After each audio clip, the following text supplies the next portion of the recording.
How to change your name on Roblox. Hey there, welcome to our channel. If you are looking to update your display name on Roblox to better represent yourself to your friends, family and in-game companions, then you are in the right place. In today's video, I will guide you through the simple steps to change your account display name on Roblox. Firstly, open Roblox app on your mobile device.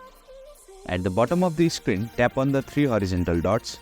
This will take you to the More section. Scroll down and select Settings. In the Settings page, choose Account Info. In the Account Info section, you will find your current name just above the username. Tap on the pencil icon next to name in order to edit it. Keep in mind that you can change your name once a week. Select a new display name that better represents you.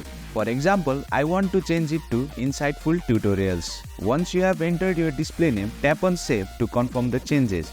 And there you have it. You have successfully updated your display name on Roblox. That's all for today's video.